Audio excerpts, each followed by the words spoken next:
All right, here I am on the Judd Road railroad crossing in New Boston, Michigan. Now this right here is another rather interesting and really neat crossing, and also some classic equipment here too, owned by the CSX Saginaw Subdivision, the southern portion of it, in which I checked out before, and it gets like, you know, way more action per se. And I decided to tour a few crossings today while I'm here, you know, this weekend, although I'm not going to tour as much as I want to today due to lack of time and sleep. So yeah, I'm gonna be touring this one today for you guys. And if you guys want as well, even though I'm supposed to be saying this at the end, but comment below if you guys want me to tour more Saginaw sub crossings.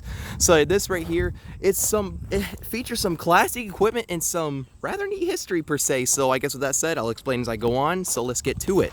So for the first signal, this has a WRS clamp-on style base with the junction box next to it. And here's the emergency information and the dot tag, and the dot number is 232172Y. And I believe there was an older dot tag on this pole at one point. Yep, you could see where it was mounted. But yeah, and for the gate mechanism, this has a GRS gate mechanism type D, and I did more research, in these WRS GRS rebranded Model 10s, I called them in the past, are really just called the Type D gate mechanism, since, you know, that's how the enthusiasts classify them. But yeah, it's still neat to see one here remain. And this features some NEG LED gate lights and no wind guard. Now, one thing worth mentioning. Now, for one, this gate is very, very old. You could see the striping mostly peeled off. And also another thing worth mentioning is how these gate lights are wired. Now, these gate lights are wired backwards per se.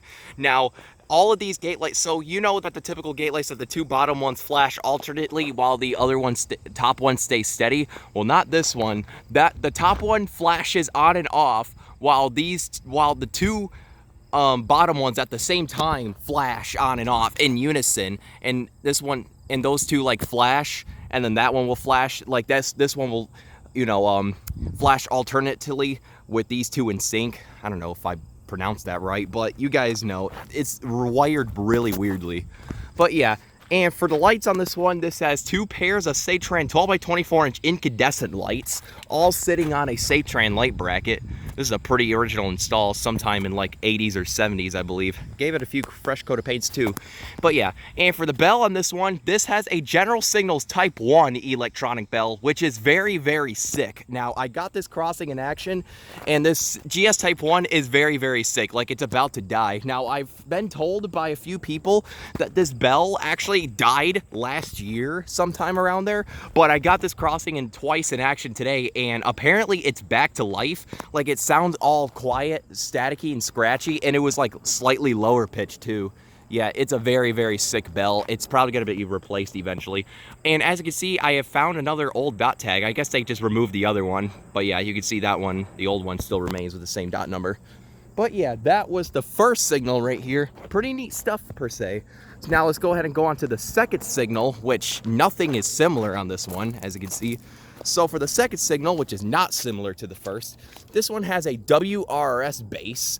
And here's the emergency information once again with an old dot tag somewhere. I believe that's where the old one used to be. But yeah. And for the lights on this one, this has one pair of Western Cullen Hayes 8-inch lights, one GRS 8-inch light, and one Modern Industries 8-inch light, all incandescent. Quite the weird light combo. And these are all sitting on a WRS light bracket. See, Modern Industries, Western Cullen Hayes, and if I go back here, you could see the GRS one. Yep. But yeah, and for the gate mechanism of this one, this has a Satran gate mechanism refurbished, sitting on a Western Cullen Hayes double-sided base. Now, I believe this replaced another GRS Type D gate mechanism in the past.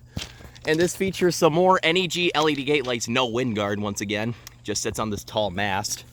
But yeah, and for the bell in this one, this has an NEG electronic bell, which is very, very quiet. And I believe this replaced another General Signals Type 1 in the past. But yeah, there's that. So yeah, this was the Judd Road railroad crossing in New Boston, Michigan, owned by the CSX Saginaw Sub South part. Here's the relay case, and if you listen closely, it makes a buzzing sound. Well, and if I get closer, you guys could probably hear it better. Yep. Running on that old AC voltage. See the lights on. But yeah, so that is there is to show for the equipment here. at Judd Road. Now let's go and take a look at the track view. Down there is heading north towards Sibley Road and Pennsylvania Road, you know, where I got that three-way train meet near TDSI, near the Huron, heading towards Huron Township and eventually towards Romulus. But yeah, and down there is heading towards a crossbuck crossing and a couple of approach color light signals. Also eventually towards more crossings. Not totally sure what the street names are, but you know, heads down some more crossings eventually is all I know. I might explore the New Boston area more soon.